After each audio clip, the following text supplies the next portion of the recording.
Hello बच्चों, देखो बेटा, आज के इस वीडियो में हम रिलेशन फंक्शन का वन ऑफ द टॉपिक और जो इस वक्त हमारा करेंटली चल रहा है वो है कॉम्पोजिशन ऑफ फंक्शंस।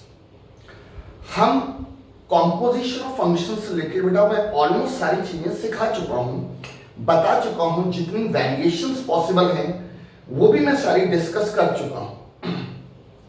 बट फिर भी मुझे लगता है कि ये एक वीडियो आप और कॉम्पोजिशन ऑफ फंक्शन से रिलेटेड देखिए।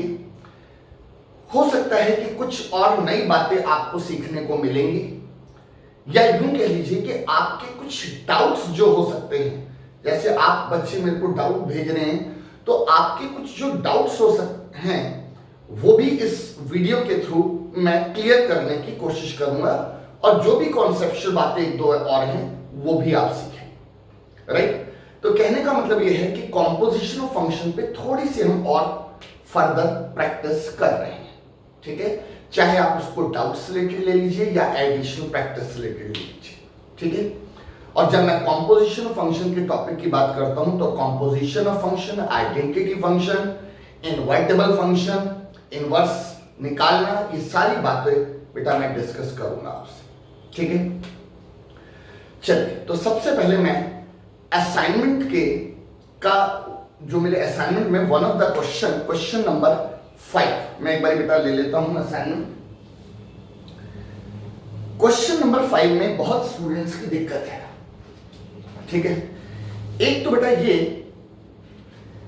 कि मेरे असाइनमेंट में क्वेश्चन नंबर 5 में थोड़ी सी प्रिंटिंग मिस्टेक भी है, तो ये भी एक रीजन है कि आपको वो नहीं आया। बट कई स्टूडेंट्स को स्टार्ट भी समझ नहीं आ रहा था कि बोलना क्या चाहता है। ठीक है, तो चलिए मैं सबसे पहले क्वेश्चन नंबर 5 को एक्सप्लेन करता हूं और अपने असाइनमेंट में उस करेक्शन को भी देख लीजिएगा।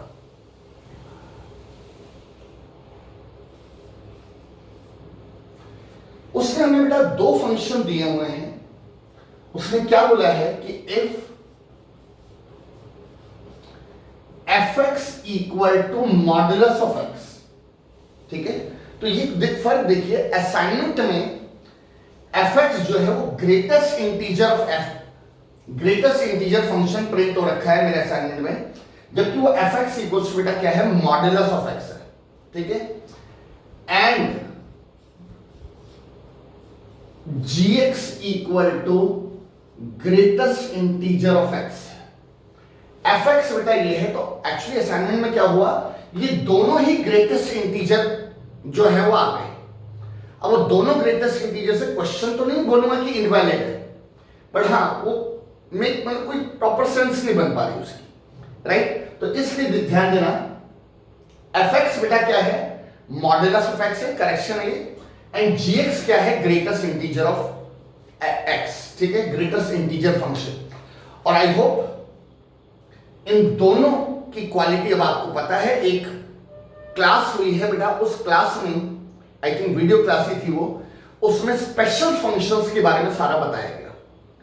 3 स्पेशल फंक्शन आपके कोर्स में है, ग्रेटेस्ट इंटीजर, मॉडुलस और सिग्नम फंक्शन। मैंने इन तीनों स्पेशल फंक्शंस के बारे में मैंने एक पूरी क्लास, वीडियो क्लास रखी थी, जिसमें ये चेक करवाया कि ये 1-1 है या नहीं है, ये ऑन टू है या नहीं है, ये सारी बातें बेटा बताई थी।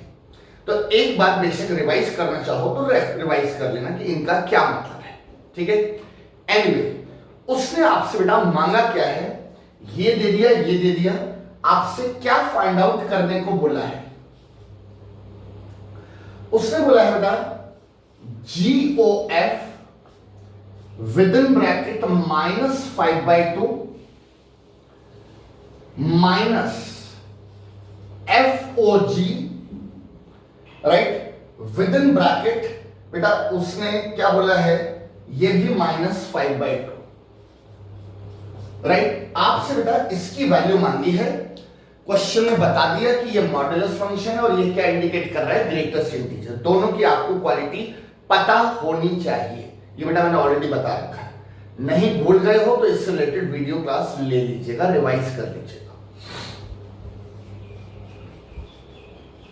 सॉल्यूशन, अगर मुझे इस पूरे की वैल्यू निकालनी है तो मैं बेटा क्या करूंगा, वन बाय वन पहले ये निकालूंगा और दोनों को सब्ट्रैक्ट कर दूंगा। सिंपल सी बात है, ठीक है। तो चलिए एक एक करके काम शुरू करते हैं। सबसे पहला मेरा फोकस इस पर है, ठीक है। तो बेटा मैंने सॉल्यूशन में सबसे पहले क्या निकालना है, GOF, ठीक है। GOF का मतलब अब आपको पता है G में कौन पुट होगा, FX। आई होप तो अब तो आपको कंपोजिशन की अच्छी खासी आदत पड़ चुकी है। GOF का मतलब बेटा G में क्या पुट होगा, FX, राइट। अगले स्टेप में आप FX की बेटा वैल्यू डाल दो। तो विद इन ब्रैकेट FX की जगह क्या पुट कर दिया आपने, मॉडुलस ऑफ X, ठीक है। यहां तक की बात क्लियर हो गई। अब आपको ये निकालना है G ऑफ दिस, हाँ जी, G of modulus of X का मतलब G वाले फंक्शन में, हाँ जी बेटा कौन सा फंक्शन है, G वाले फंक्शन में जहां जहां X है वहां आपको मॉडुलस ऑफ X पुट करना। बहुत ध्यान से, इजी है बट ध्यान से समझना। इसको निकालने का मतलब G वाले फंक्शन में जहां X है वहां पे ये पुट करना है। तो जरा देखो क्या आएगा, gx वाला फंक्शन ये ग्रेटेस्ट इंटीजर, ये ब्रैकेट कौन सा बेटा, ग्रेटेस्ट इंटीजर। तो ग्रेटेस्ट इंटीजर तो लगा रहेगा, ठीक है। और उसके अंदर x की जगह हम क्या पुट कर देंगे, मॉडुलस ऑफ x। हाँ बेटा उसके अंदर x की जगह मैंने क्या पुट कर दिया, मॉडुलस ऑफ x, ठीक है। ये फिलहाल मैंने क्या निकाला, GOF, राइट। तो एक तरह से देखिए तो ये जो आपका फाइनली निकला है ये क्या निकला है, GOF। अब आपसे बेटा वो यहां पे क्या मांग रहा है, GOF -5/2। तो आप इसी के नीचे लिखेंगे, आप इसके नीचे लिखना बेटा, therefore GOF -5/2 के लिए क्या करें, इस GOF में, हाँ जी बेटा इस GOF में x की जगह क्या पुट कर देंगे, -5/2। ये सब बेटा मैंने कॉम्पोजिशन में इनिशियली सिखा रखा है। तो x की जगह ये पुट करेंगे।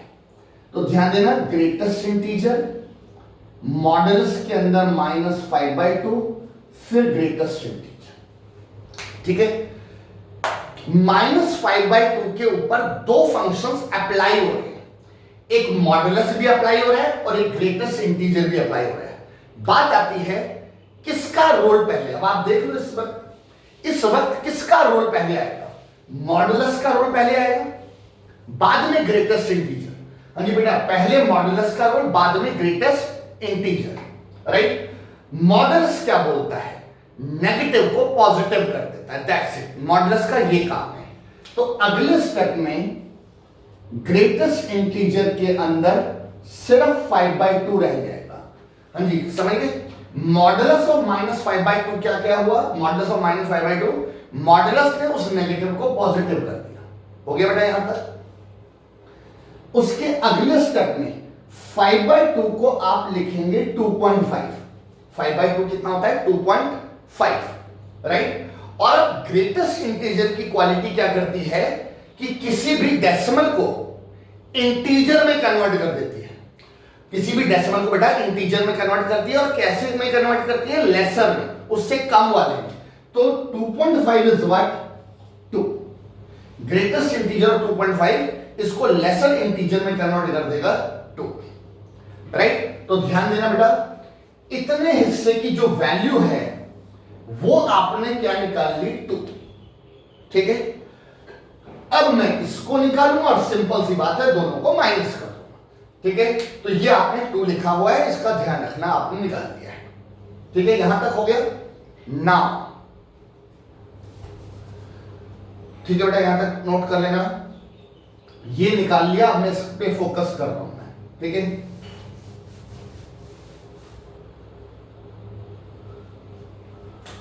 तो क्या लिखेंगे बेटा इसके नीचे, नाउ।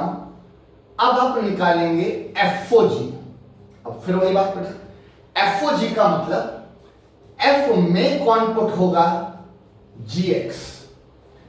अगले स्टेप में बेटा GX की वैल्यू डाल दीजिए, ठीक है।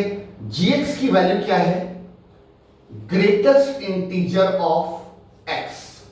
जी gx की बेटा ये वैल्यू डाल देंगे, राइट।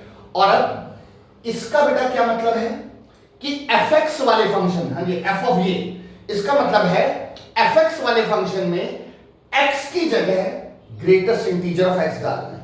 ये रहा बेटा fx वाला फंक्शन। अब fx वाला फंक्शन क्या है, मॉडुलस ऑफ x, x की जगह आप क्या पुट करोगे, ग्रेटेस्ट इंटीजर ऑफ x। तो इसकी जगह आपने ग्रेटेस्ट इंटीजर डाल दिया, ठीक है। ये आपने अभी क्या निकाला बेटा, FOG, और आपको निकालना क्या है, FOG माइनस 5/2। ये तो अभी आपने क्या निकाल लिया, FOG। तो देयरफॉर FOG माइनस 5/2, बेटा FOG माइनस 5/2 कैसे निकलेगा, FOG में जहां जहां x है, FOG में जहां जहां x है वहां पे क्या डालोगे, माइनस 5/2, ठीक है। तो जरा देखना, मॉडुलस पहले, फिर ग्रेटेस्ट इंटीजर आ गया और फिर मॉडुलस आ गया। हाँ जी, FOG में जहां x है वहां पे क्या डाल दिया, माइनस 5/2, ठीक है। अब बात आती है इस बार किसका रोल पहले है। पिछले वाले में मॉडुलस का रोल पहले था, ग्रेटेस्ट इंटीजर का बाद में था। इस बार ग्रेटेस्ट इंटीजर का पहले है और मॉडुलस का रोल बाद में है। अब ग्रेटेस्ट इंटीजर को टैकल करने के लिए पहला काम हम क्या करते हैं कि 5/2 को डेसिमल्स में कन्वर्ट कर देते हैं। अगर आपको ग्रेटेस्ट इंटीजर को टैकल करना है तो पहले आप फ्रैक्शन को डेसिमल में कन्वर्ट कीजिए, ठीक है। अच्छा, अब ये ग्रेटेस्ट इंटीजर क्या बोलता है, इसको इंटीजर में कन्वर्ट करेगा, बट किस में कन्वर्ट करेगा, लेसर में, कम वाले में। ध्यान देना बेटा, 2.5 होता तो इससे लेसर क्या होता है, 2 होता, बट अगर माइनस 2.5 है तो इससे लेसर माइनस 2 नहीं होगा, माइनस 2 तो बेटा इससे बड़ा होता है। जी माइनस 2.5 से माइनस 2 बड़ा होता है, मुझे इससे लेसर इंटीजर चाहिए, तो इससे लेसर इंटीजर कौन आएगा, माइनस का 3, राइट। तो मॉडुलस लगा रहेगा और इस वाले की ग्रेटेस्ट इंटीजर ऑफ माइनस 2.5 कितना हो जाएगा बेटा, माइनस 3, राइट। और अब किसका रोल आ गया, मॉडुलस का रोल आ गया। मॉडुलस नेगेटिव को पॉजिटिव कर देगा तो 3 आ गया। तो इस वाले हिस्से का अभी आपने इवैल्यूएशन निकाला था, क्या आया था 2, ये क्या आया 3, तो मेरा फाइनल आंसर क्या आ जाएगा 2 - 3 माइनस का 1, ठीक है। तो एंड में आप कैसे आंसर लिखेंगे,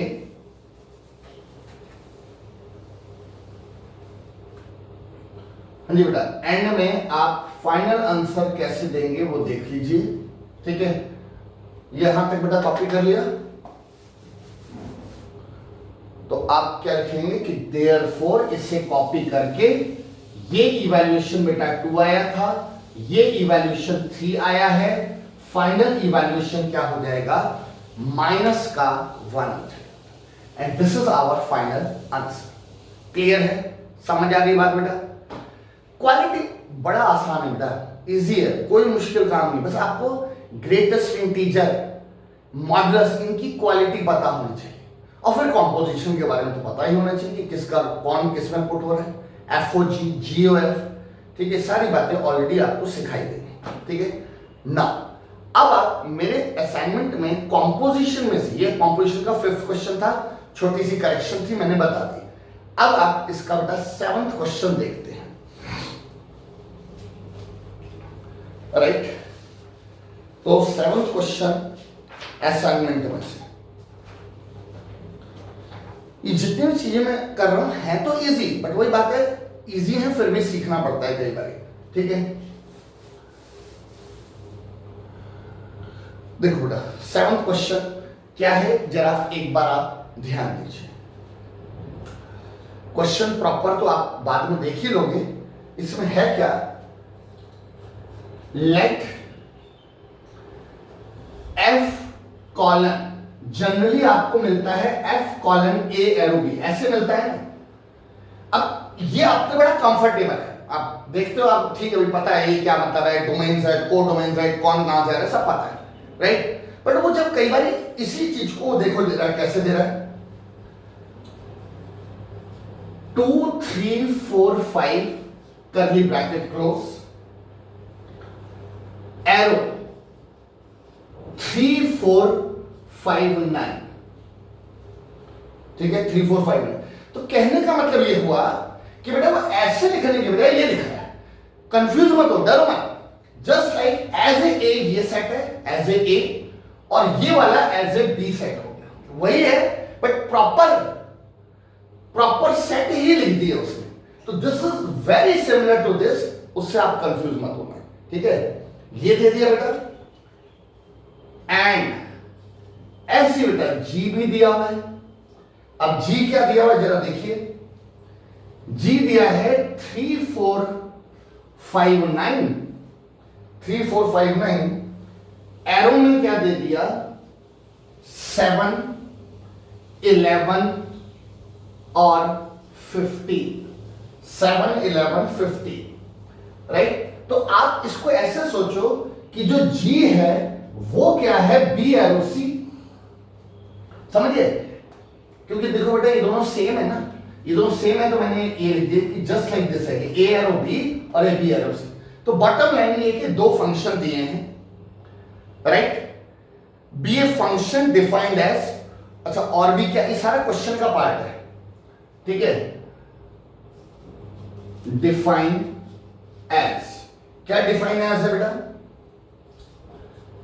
F2 इक्वल टू 3, F2 3 दिया है, ठीक है। मतलब कि जब मैंने x की जगह 2 डाला fx में, तो मुझे क्या मिला 3। 2 इनपुट है और 3 क्या है, आउटपुट है। 2 कौन है, प्री इमेज, हाँ जी बेटा 2 प्री इमेज, और 3 कौन है, इमेज। यही मतलब है 2 डाल के 3 आया होगा, ठीक है। ऐसे ही बेटा F3 कितना दिया है 4, 3 डाला 4 आ गया, 3 इनपुट 4 आउटपुट हो गई, ठीक है। मतलब 3 कौन है, प्री इमेज, 4 कौन है, इमेज। फिर F4 और F5 ये दोनों ही 5 है, ये दोनों ही 5 है। आपको पता है ऐसा हो सकता है दो एलिमेंट्स की सेम इमेज, मतलब 4 की इमेज भी 5 है, 5 की इमेज भी 5 है, दोनों की सेम इमेज है। बेटा 4 की भी 5 है, 5 की भी 5 है, ठीक है। और ऐसा फंक्शन में पॉसिबल है, दो एलिमेंट की एक इमेज हो सकती है, ठीक है। एंड ऐसे ही G3 equal to G4 equal to 7, मतलब अब ये मैं कहां पुट कर रहा हूं, दूसरे वाले फंक्शन में, G वाले में, ठीक है। 3 डाला तो भी 7 आया, 4 डाला तो भी 7 आया, यानी 3 की भी इमेज 7 है, 4 की इमेज भी 7 है। एंड और साथ में क्या दे दिया बेटा, G5 equal to G4 equal to 11, right. इसका मतलब कि बेटा 5 डाल के भी 11 आया, बेटा सॉरी ये 4 नहीं, ये क्या है 9 है। 5 डाल के भी 11 आया और 9 डाल के भी 11 आया। 5 की इमेज भी 11 है, 9 की इमेज भी 11 है, ठीक है। इन सारी चीजों के साथ उसने आपसे फाइनली क्या बोला, फाइंड GOF, कॉम्पोजिशन मांग रहा है। सिर्फ इतनी सी बात है, क्या मांग रहा है आपसे, GOF कॉम्पोजिशन मांग रहा है। आपने कॉम्पोजिशन बहुत किया है, बट जिस ढंग से उसने क्वेश्चन दिया वही हमें कंफ्यूज कर रहा है कि इसमें कैसे करें कॉम्पोजिशन, ठीक है। जबकि इजी है बेटा, मुश्किल बिल्कुल नहीं है, इजी है, ठीक है। बट चीज को बस एक बार बेटा बस क्या करना है, सीखना है, ठीक है। तो ये आपने नोट कर लिया, अच्छी बात है, वरना असाइनमेंट में तो है। मैं बेटा इसे नहीं मिटा रहा क्योंकि मुझे सॉल्यूशन में इसको बार बार आपको दिखाना पड़ेगा, ठीक है। तो चलिए एक तरफ से मैं शुरू करता हूं, ठीक है।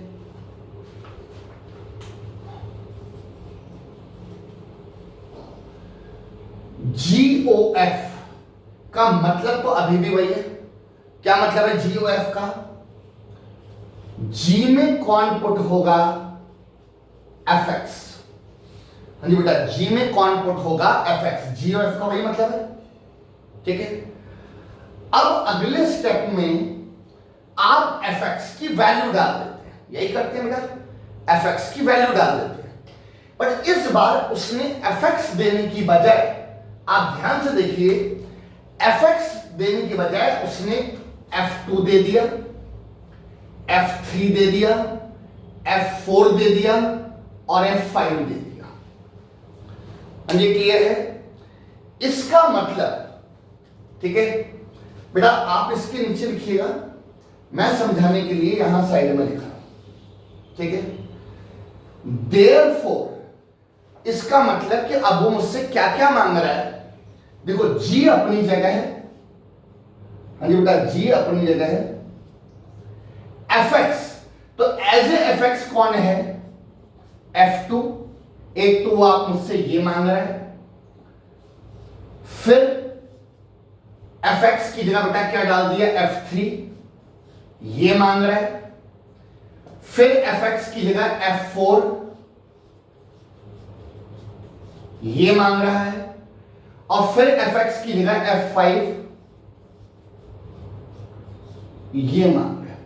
बॉटम लाइन ये कि अगर मुझे ये निकालना है, it means we have to calculate this and this and this and this, चारों निकालने हैं अगर मुझे ये निकालना है। ये क्लियर है? तो आप लिख सकते हैं कि अगर आपको ये निकालना है, it means we have to calculate this and इसको भी निकालना है एंड इसको भी निकालना है, ठीक है। अब जरा देखिए इनको कैसे निकालता हूं।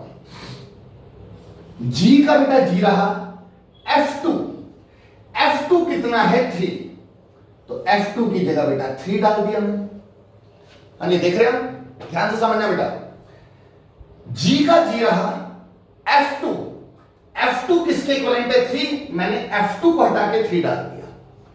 और अगले स्टेप में G3 देखिए, ये रहा G3 और G4 दोनों ही 7 है, तो मतलब G3 की जगह मैं क्या डाल सकता हूं, 7, तो बेटा मैंने 7 डाल दिया। हाँ जी मुझे बताओ, इसका ये मतलब, फिर F2 की ये वैल्यू और G3 की ये वैल्यू, बिल्कुल बेटा ऐसे ही है। G का G रहा, F3 की वैल्यू बेटा देखो कितनी है, 4, तो F3 बेटा 4 हो गया। और उसके बाद G4 देखिए वो भी 7 है, तो ये भी 7 आ गया। ऐसे बेटा G का G रहा, F4 और F5 दोनों ही 5 है, तो F4 की जगह क्या लिख दिया, 5, और G5 देखिए कितना है, 11। ऐसे ही G ऑफ F5 कितना है, 5 बेटा, F5 5, और उसके बाद G5 कितना है, 11, ठीक है।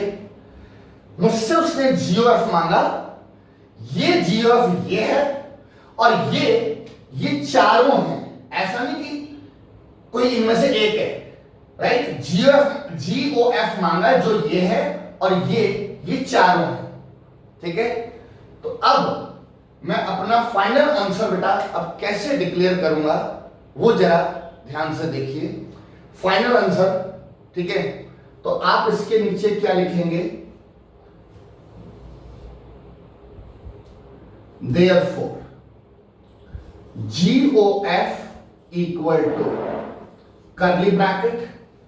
अब GOF, ये सारा GOF है, इसको जरा समझते हैं बेटा क्या है।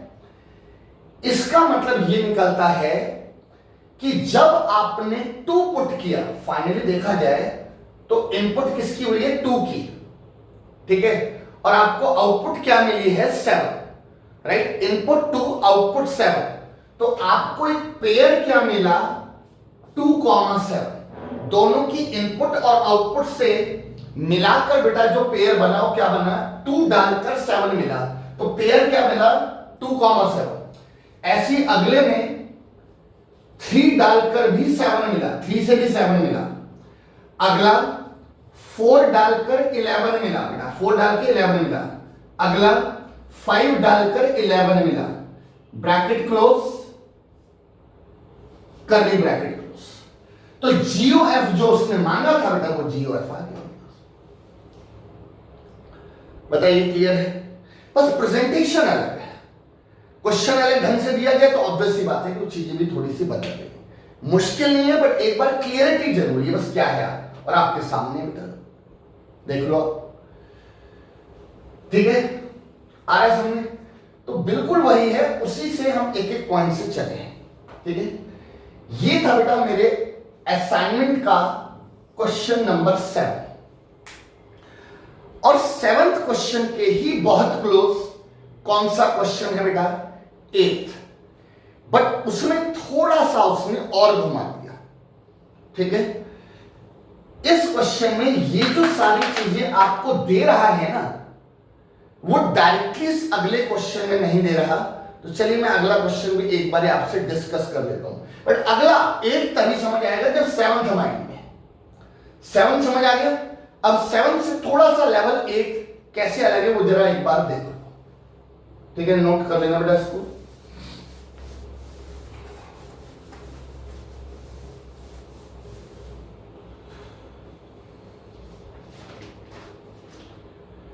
हाँ जी, 8th क्वेश्चन,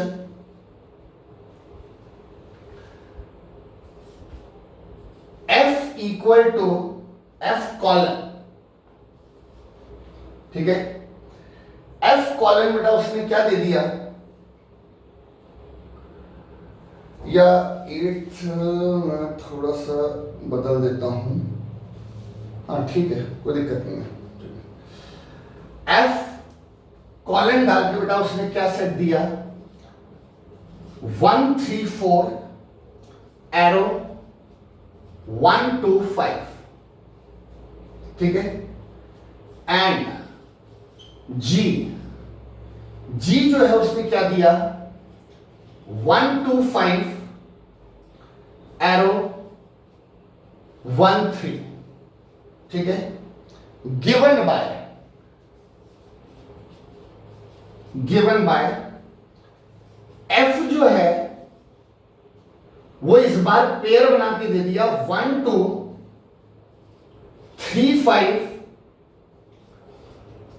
4 1, फिर एक जी फंक्शन दिया है 1 3 2 3 5 1, और आपसे इस बार भी क्या मांग रहा है, जीओएफ मांग रहा है। अब आप देख लो, मैं हिंट दे रहा हूं बेटा, कंप्लीट आप लोग कर लेना इसको। ये 8th क्वेश्चन है। अब आप बताओ जो 7th क्वेश्चन था और ये जो 8th क्वेश्चन है इसमें इतना सा फर्क है कि पिछले 7th क्वेश्चन में जो आपको दे रहा था ना F1 F2 वो ऐसे नहीं दिया, उसकी बजाय ये दे दिया। अब उसकी बजाय अगर ये दे दिया तो बेटा इससे हम कंक्लूजन क्या निकालेंगे, इसका कंक्लूजन बताओ। ये जो F ये दिया हुआ है इसका कंक्लूजन ये निकलता है कि F1 2 है।